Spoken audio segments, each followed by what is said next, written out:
It's okay to be the attorney who crushes it in the courtroom while at the same time on the weekends you love to ride Harley Davidsons. Mm-hmm. Like that would be a contradictory character. Those are two very contradictory things. And both are super interesting in their own right. But when you actually put them together in the same person, it actually makes that person much more interesting and attractive. All right, Gary, today we're going to be talking about the 7 secrets to attracting love as a successful woman. And I find it ironic that we both are matching today and look like a bunch of like farmer hobos. Nothing against farmers, but I feel like we should have dressed up a little bit better for this podcast today. Don't you think? I feel like we look like rustic Midwesterners. Ooh, I like that. We look like we should be drinking some pumpkin spice around a campfire. Like, I think, I don't know. You look adorable. That's all I'm saying. Oh, you're too kind. You're too kind. I appreciate it.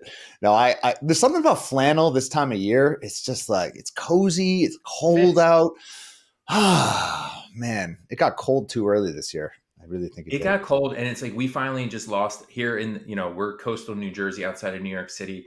The leaves were on the trees. It was beautiful last weekend, and like and now it looks like winter. Just all of a sudden, winter. Yeah. It's just Jess always calls this time of year just death time of year. She's such a summer person. She's like, this is just like death and disease and horrible. I'm like, I love the fall. I love the winter. I think it's such a great time of year, but I always got to get her out. We're going to do a nice trip to Aruba in a week because she just gets sad, legit this time of year. Aruba helps. I find Aruba helps sadness. It does. It goes from sad to happy. It's great. All right. So let's talk about some of these secrets because I feel like this is a big topic and so many of our clients are incredibly successful women.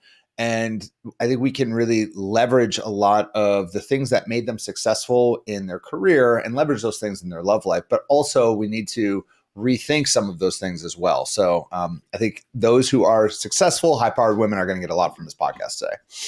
Yeah, I think, there's people that are usually in two camps. You're either already successful or you're hoping to be successful.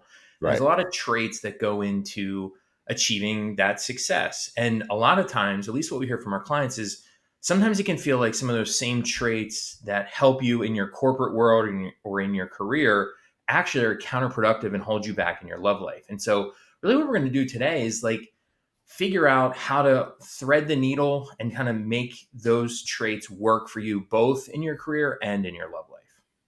Yeah. Yeah. I think that's really big. So shall we just jump into it, or is there any other teaser you want to talk about before we dive in? The only other thing I would say about this, and we talked about this a little bit before we came on, is like we talk about a lot of topics on this podcast. And this one, like we are offering some stuff that I have not seen anywhere else. Like, you look at the internet and people always have tips and tricks and all this stuff for all kinds of things. But it's like a lot of the stuff we're talking about some things today that are completely different and things you're just not going to hear anywhere else, which is nice. I'm excited. I'm excited for today.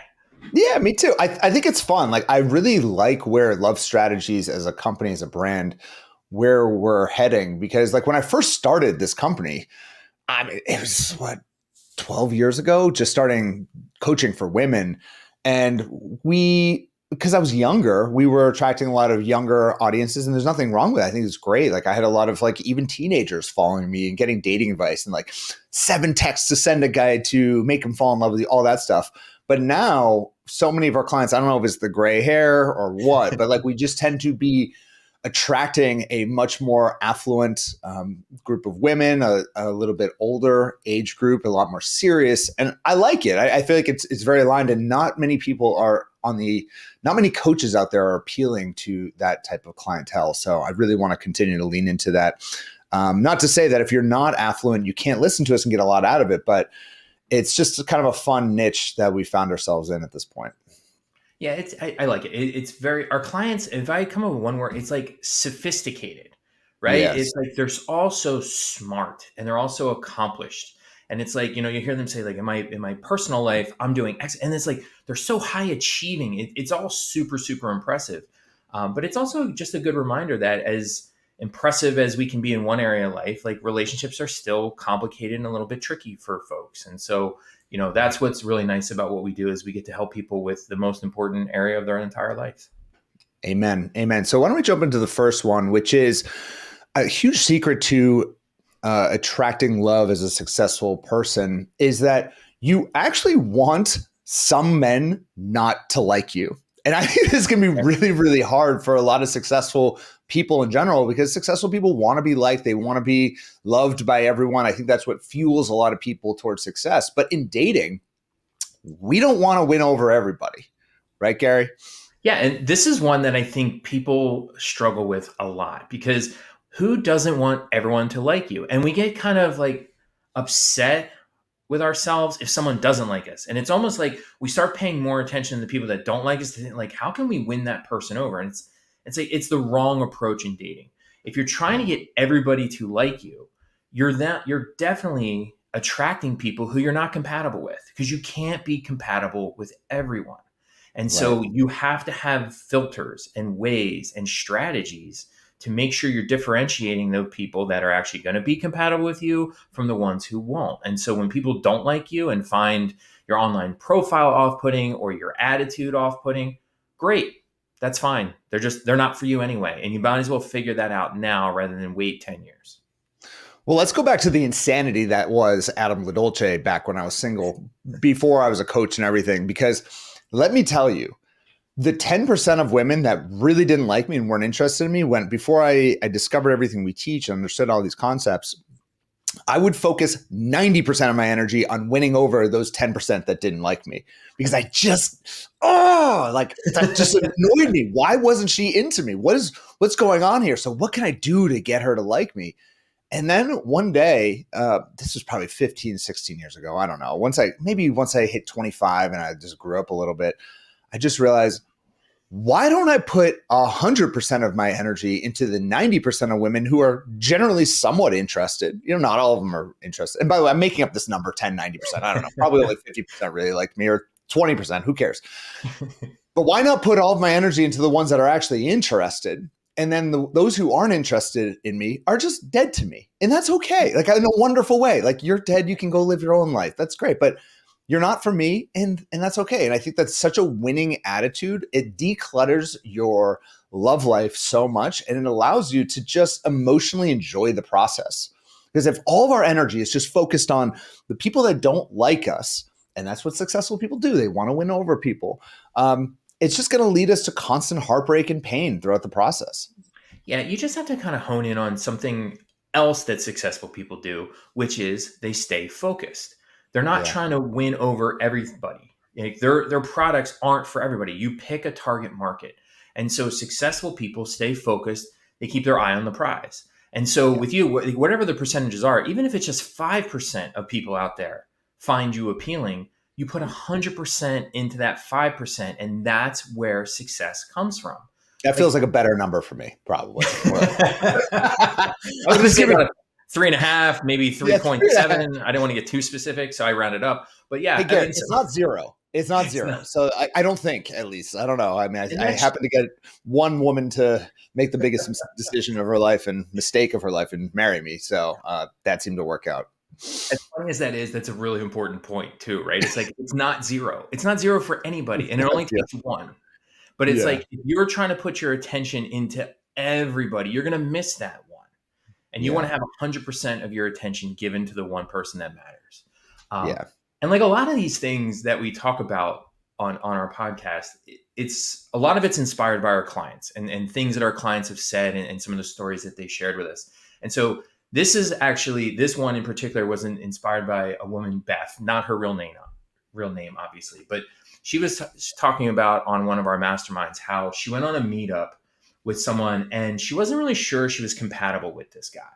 And it was good. It wasn't great. And he asked her out again, but before her second meetup, like she was excited, she's like, oh, okay, I'll go on the second meetup. He actually texted her and said, quote, I think you're really pretty and sweet and we had a good connection, but I met someone else that I want to see again. And I'd rather date one person at a time.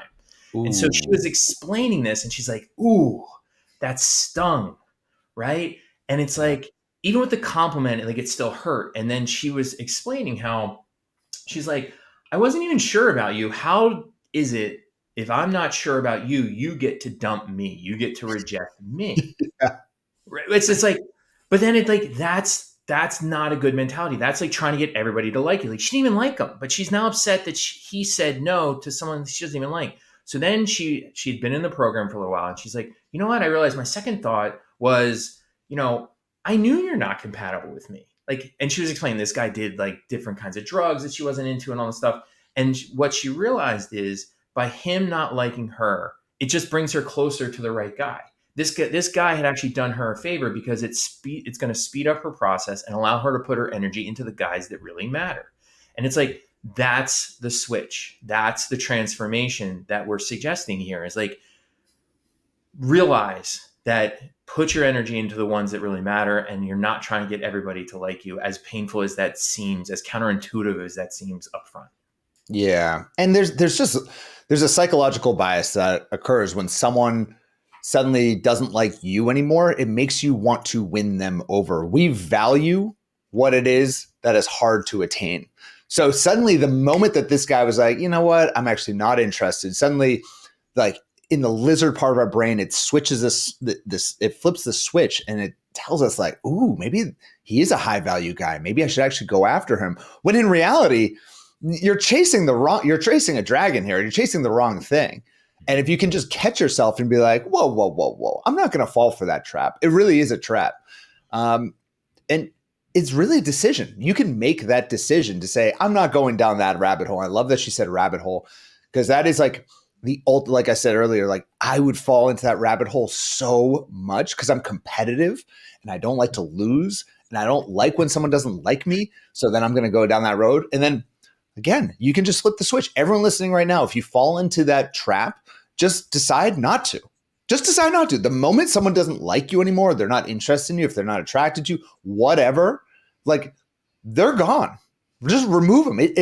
And like the enlightenment period in your love life is actually the moment someone's not attracted to you is actually unattractive to you.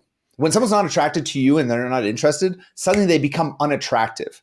And that Right. took a few years for me to get to that level where I was just like, it's not even like I have to fight going down that rabbit hole anymore. And now it's at a point where I'm just like, I'm not into it. All right, she doesn't like me. Ugh, why do I want anything to do with her? Moving on. And Right. then that's where you can really get to the next level and dating becomes really fun.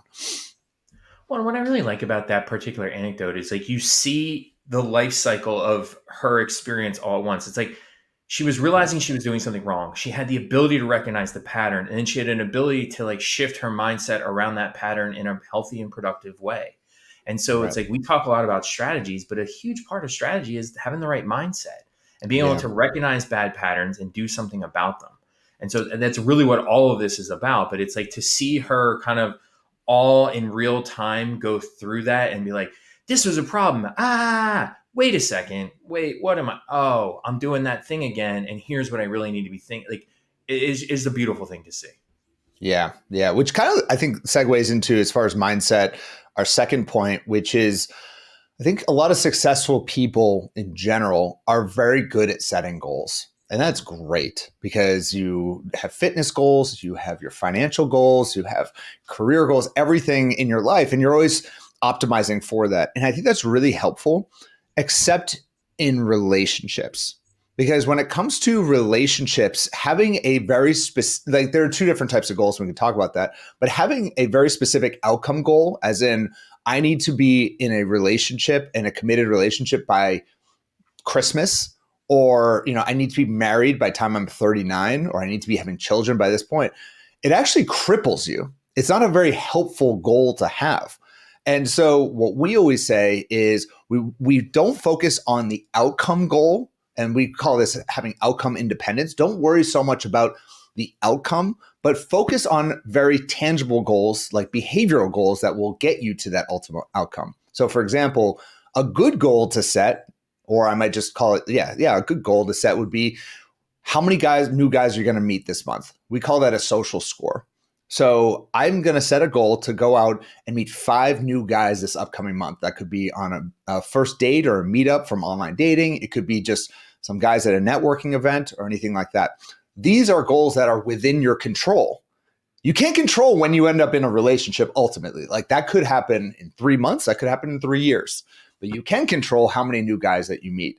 So it's just a little bit of a shift in your goal setting and the way that you think about all this.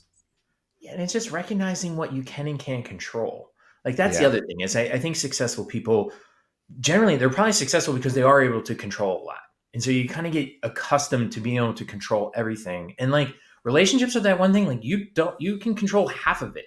You don't control the other half. And that's what makes them like difficult and amazing at the same time. And so realize and recognize like you control yourself and set yourself up for success. And then what happens, happens. And if you keep doing the right thing long enough, you will find success. And if you don't find success, it's like, okay, I did everything I was supposed to do. I was setting myself up for success in my relationships and it just didn't work out. His loss, moving on to the next one, and I'll figure it out.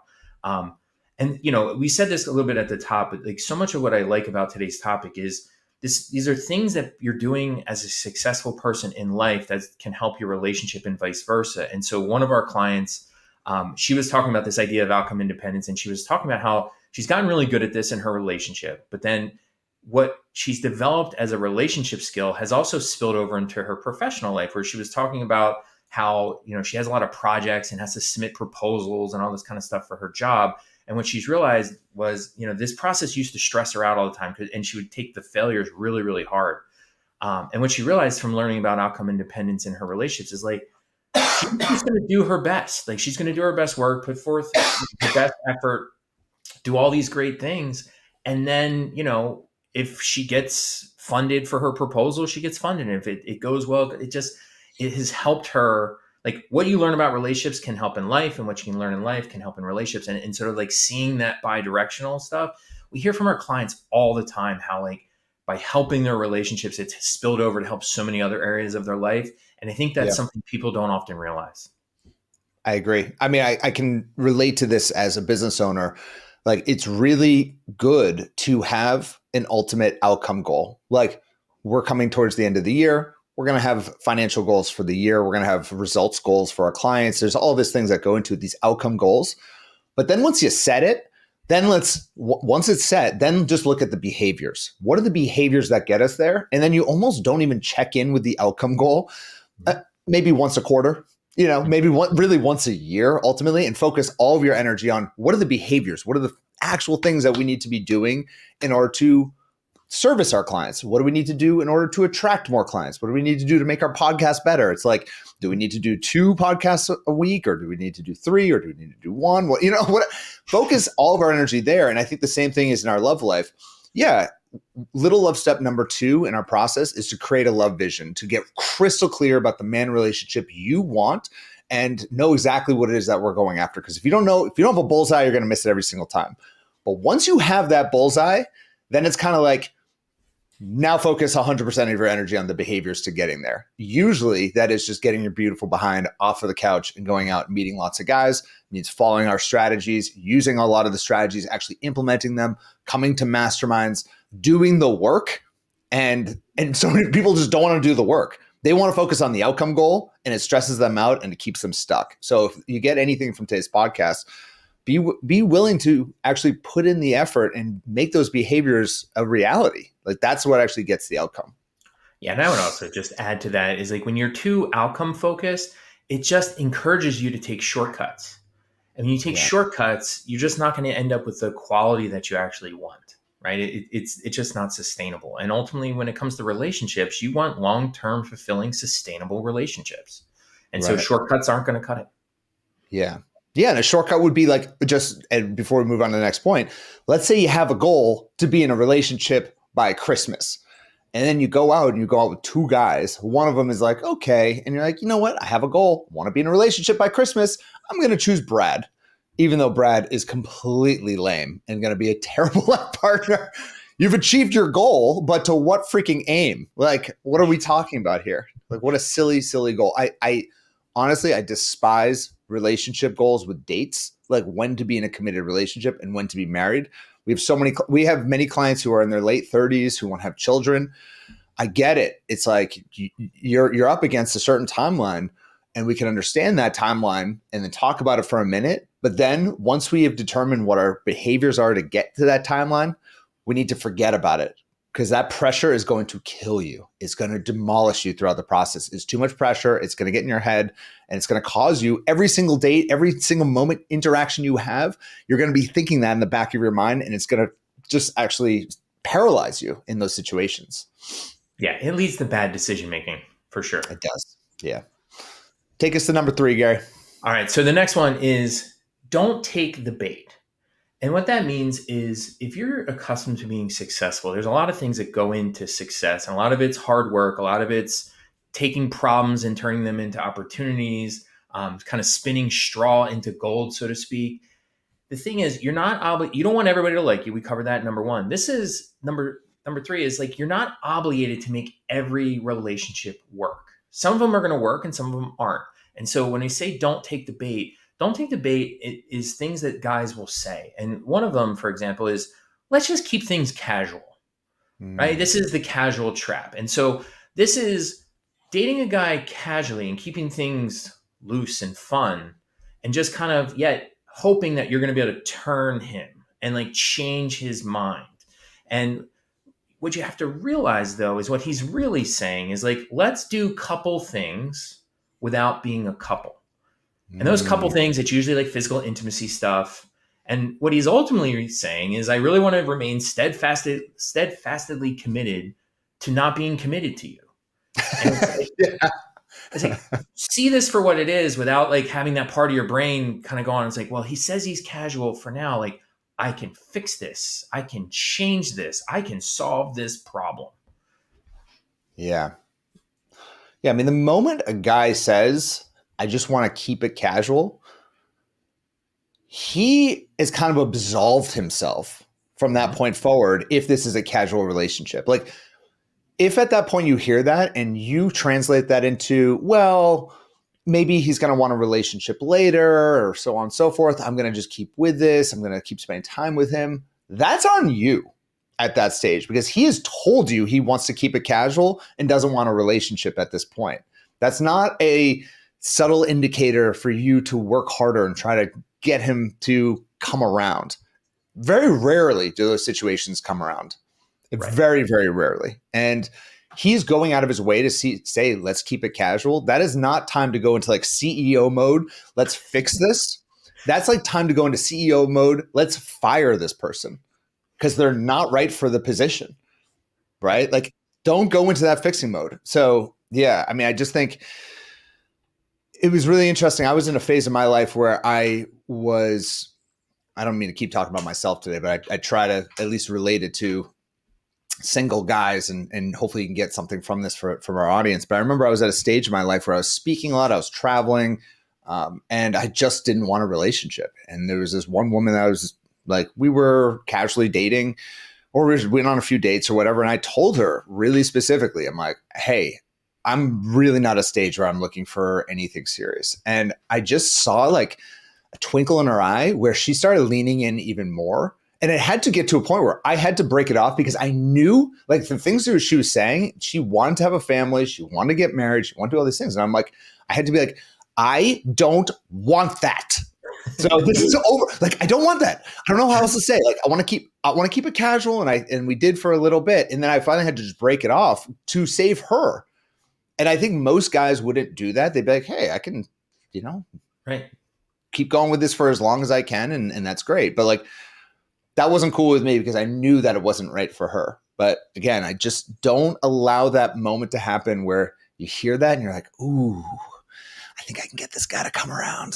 Because he's not. He's right. not.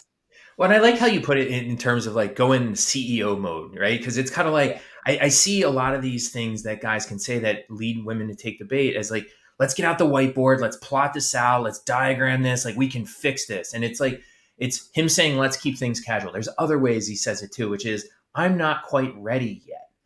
Because again, it's like, oh, I can make you ready. Or, sometimes a guy will say, he doesn't actually come right out and say this, but he basically says something like, I don't have a lot to give.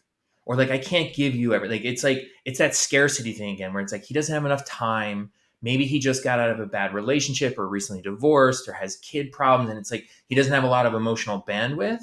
And so it's like, again, it's like he can only give you crumbs, but it's like, no, I I can rise to this challenge. And you take the bait. It's like, I can take all those crumbs and I can put them together and I can make something out of it. I can do this. I can do this. And it's like, again, like this is not the time or the place. This is not the time to CEO mode and go into this. And I think the But last honestly, like a CEO, if an employee said that to you, you'd be like, you're fired. Like, right. take the emotion out of it. Like, take the emotion out of it. And someone's just like, well, I don't know. I have got a lot on my plate. And this happens. Like, as we're growing as a company, I see this a lot. Like, things come up in people's lives and they're just like, I don't have a lot of time. I don't have a lot of emotional bandwidth for this role. This is a lot. And it's like, well, I need this role. So Right. it's not a fit. And the longer you kind of try and make it a fit, the longer you're actually just delaying any level of fulfillment for both of you. So it's like CEOs, honestly, I think in that scenario would just be like heartless cut. Like you got to cut. And it's hard to do. Well, and it comes back to making sure you're putting yourself first, right? It's like you have to keep the number one thing, the number one thing. And it's like, why do you want a relationship in the first place? You want a relationship with someone else who has a full, complete life, just like you do, that you both want to share together. And it's like when they're saying, I'm not ready for commitment, I don't have everything to give, they're basically saying, I'm not a full, complete person. It's like, and you have to remember, like, that's actually what you want. And I think what makes this so hard and why it's so easy for people to take the bait is when you're successful, like you don't like to fail. And so you see any problem as another challenge to kind of prove yourself, and you'll do anything to make things work. And it's a mistake because the time and energy you're spending on these little projects is time taken away from the relationship that you really want. And spending time, again, it goes back to that, like that 5%, give 100% of your effort to that 5% and make sure you're doing the right thing. Yeah. I love it. I love it. All right, let's move forward.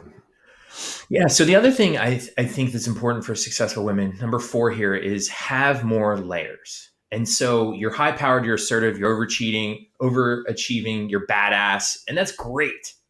But you have to Yeah. be more than that, right? It's that works really, really well in your career, but like in life, you have to be more nuanced. You have to have more subtlety to things. And so I think you want to develop like a delightful complexity where it's like you have a blend of your energy and your approach, where you have like your assertive, take charge side, but you also have your emotional, reactive, and passive side. And both are functional, both are useful, both are helpful in life. And so I think the mistake that successful people make is that hard charging side of them has been so successful that they just lean into that and at all times without realizing, like, you know what? There's other areas of my life I don't have to be that person. I can take time Right. off from being that person. Yeah. I think of like I was mingling in like a certain circle for a while when I was single. And I remember I started hanging out with a bunch of lawyers, like female lawyers. And I just remember very specific because my mother's an attorney. Mhm. And there's just something about this outer shell that they would all have of like like just professionalism when you be in social context. And I remember like, I don't know, it's been a long time since I've thought of this, where one woman was just trying to bring that level of like professionalism, talking about her career and what it is she's doing. I think that's all great and interesting to a certain degree. But I remember thinking to myself, like, can you just drop the act? Like drop the facade a little bit. Like Yeah. it's okay. Like I get it. You're amazing. You are super impressive. And that's awesome. And I'm very interested in that. I'm attracted to that. But like, who the hell are you? Like drop Right. the act. It's okay. And something we talk a lot about in Little Love Step number 1, when we first start working with clients, is this idea of having contradictory characteristics. Like it's okay to be the attorney who crushes it in the courtroom, while at the same time on the weekends, you love to ride Harley Davidsons. Mm-hmm. Like that would be a contradictory character. Those are two very contradictory things. And both are super interesting in their own right. But when you actually put them together in the same person, it actually makes that person much more interesting and attractive. And I think a lot of us, when professionally, when we're successful, we lean into all of which is in our career. Everything is career focused. And we forget about that other side of us that we're all human. We all have many layers of complexity. So don't be afraid to share that. Don't be afraid to be the attorney who might be artistic and wear kind of a crazy artistic shirt. And I want a guy when he's talking to you, he walks away and he's like, I can't figure her out. she's really interesting. I've never met anyone who is like that because you have contradictory characteristics, and so yeah, I think that that's a trap a lot of very successful people fall into. Yeah, it's something we call in research self complexity, right? And it's really just like being multifaceted, moving beyond, like, don't be basic, right? Move Yeah, beyond being basic and have a little bit more substance to you. And it's like, some of it's drop the act and some of it's just drop the armor. Like, you get armored up in your career to do certain things, and it's like you don't always need that. People who listen to the podcast a lot know something we say a lot is follow your heart, but bring a little strategy with you. And we say that, or I say that a lot because I think it really blends this balance idea where it's like follow your heart, like you got to have that emotional side, but like you also need to have the strategic side where it's like that combination of both being thoughtful and emotional. Like that's what you want, like conscientious connection, like be smart about how you're connecting with people. And then that's, in the most general sense, what we're trying to help with. yeah. And for those who are listening, who are like, I am the career woman. That's everything I got going. I don't have any hobbies. I don't have any interests. That's okay. But start finding something that you can at least speak about. Like I have my guitar here, right here. I am a terrible guitarist. Like I can play a few different chords. All right. But if this is my only hobby, I happen to have other hobbies like I like kite surfing, stuff like that. If this was the only thing I had, I don't care. If I could play four chords, I'd be going on a date and be like, I love music so much. Like I've been playing the guitar. I'm really passionate about it. I'm really excited. Doesn't mean you have to be good at it. Doesn't mean like, that's okay. You don't have to be good at things. Just have something that you can speak about that's really interesting, that's outside of your career. And suddenly it creates this complexity that Gary's talking about. Yeah, absolutely. Um, and so, moving on to number 5 for our successful women is, this is going to sound odd, but do as little as possible, especially early on. Right. And I know a lot of people think like, wait, what? Like, and so really what we're saying is you're probably an overachiever in much of your life, but you don't want to be a relationship overachiever. Like, don't be the one who plans everything and like always, takes initiative to, send that text or make that call. Like, lean back so he can step forward. Can I just throw in a caveat to this? Because I know Yeah. you use the word relationship, you interplay that with dating and relationships. We've talked about this a number of times. I would say don't be a dating overachiever. When you're in a relationship, once you're at little love step number 6 and it's exclusive, I think a lot of this advice changes. Because once you're in a relationship, I think it's very much so both people are putting their whole heart into the relationship. Thus, like 1 + 1 = 3. But when you're dating, when you're just getting out there meeting lots of different guys and it's not yet exclusive, or what we call little love step number 6, lean back. Like go out there, meet lots of guys, but then from that stage forward, see who steps up to the plate. And that is very, very hard for a lot of successful women. Yeah, no, I think you're exactly right. Early on in relationships or dating, right? It's like, don't give more than he's willing to give you, right? Like, your affection and attention can't be automatic. It can't be easily earned. It can't be implied, right? It's got to be something he works for and earns. Yeah, right. All right. So should we go to number 6? Sure. So number 6 is being successful is all about optimizing. So in dating, what are you optimizing for? And a mistake people make is that they usually optimize for the short term. They're optimizing for what's going to happen on the next date or the next weekend. And really what you should do is instead have a longer range outlook. Optimize for the future. Think about 30 years in the future instead of 3 weeks or 3 months into the future. Yeah. There's a podcaster I listen to. I think I've told you about him. This guy, Alex Hermosi. He's like a big, bulky business guy, whatever. But I got to give him credit for this because he really has changed my approach. And he always says, like, you'll know how successful someone is in their business when you hear the timeline in which they discuss their goals. So if a business owner is talking about, oh, I need to, grow the business for next month, well, you know that person's not going to be very successful versus someone who's like, I want to grow an empire for the next 10 years or 20 years. If they're talking about in time horizons of 10, 20 years, now you're going to see a very successful business owner. And I think the same applies, and this is a lot of what we talk about in Love Accelerator with our clients. The same thing applies with their love life. if people are just bouncing from one relationship to another, it means they're optimizing for short-term needs. And they're not thinking about the next 3 years. They're not the next 30 years. Like when you start zooming out far enough into your life, it changes your actions. If you're like, well, what would you say 30 years from now, looking back at this moment? What would the 80-year-old self say to you about this situation?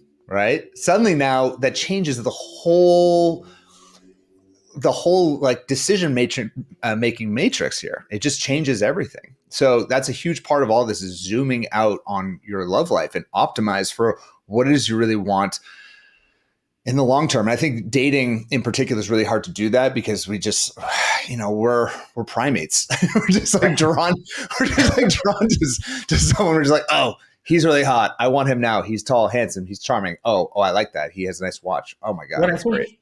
I think that brings up another key piece of this, which is, when you're optimizing for things in business, you also know like your metrics have to match what matters. And so if you're thinking long term, what you're measuring and your metrics for long term success have to match that too. And so if you're really thinking long term in relationships, you're focused on character strengths, you're focused on personality, you're focused on compatibility, right? You're focused on those best friend qualities because that's what's important for long term. You're Right. not focused on abs, how tall they are, their bank account, do they drive a Porsche? Like you're not focused on all that stuff Yeah. because the metrics, like those things as metrics, that's all short-term stuff and that's going to go away. And so what really matters long term, are they dependable?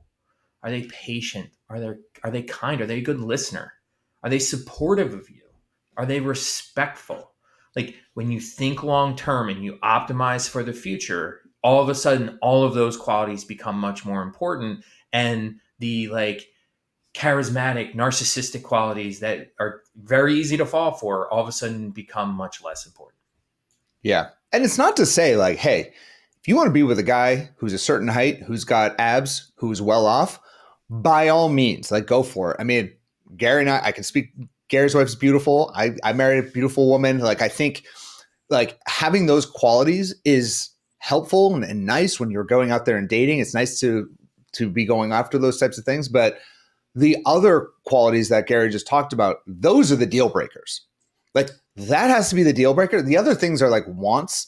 Yeah, it's great to be with someone that has that six pack, who's 6'3", all of those things, if that's what you're going for. But that's just a want. The deal breakers are that he's respectful to you, that he's respectful toward you, that he's caring, that you want the same things, you have the same value systems. And that is ultimately what is going to lead towards long-term success because we all know those abs, it's going to turn from a six-pack to a one-pack real quick. I promise you. Within a month after your wedding. Yeah. It's coming from a guy who's never had a six-pack, so, I can't speak to that, but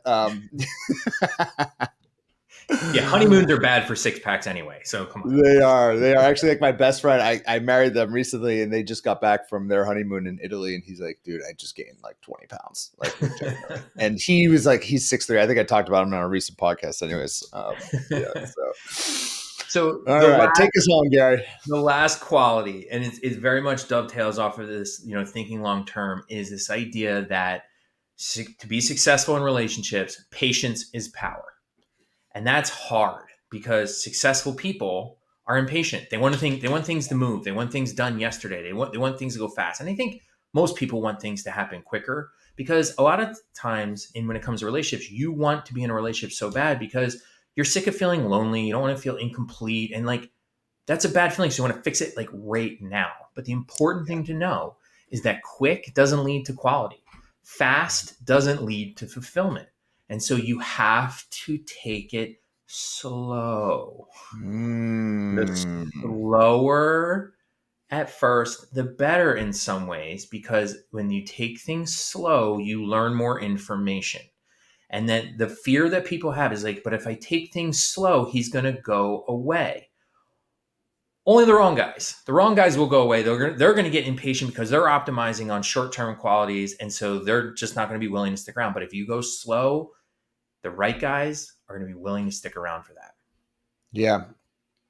Well, there's like just again relating this to business because I feel like that's kind of the theme of today's podcast. I feel like in Silicon Valley, there's two different types of philosophies when it comes to like product creation. One is just like screw it, launch it, like just launch it and see what happens, just build it and then throw it out there and let's get some feedback. And the other is more like, so that would be like Facebook does that. Like they just create new features and just see what happens. If it breaks, whatever. And then there's other products I would say like a Tesla or a SpaceX or even Apple. Like Apple doesn't just create a new product and then just throw it out there and be like, oh, let's see if it works. They put a lot of activity up front. They build something really nice, and then they finally put it out there. And I think the same thing is with our dating life. I don't know if this analogy works, but work with me here. But I think the same thing is like put a lot of it. Just going slow doesn't mean don't do anything.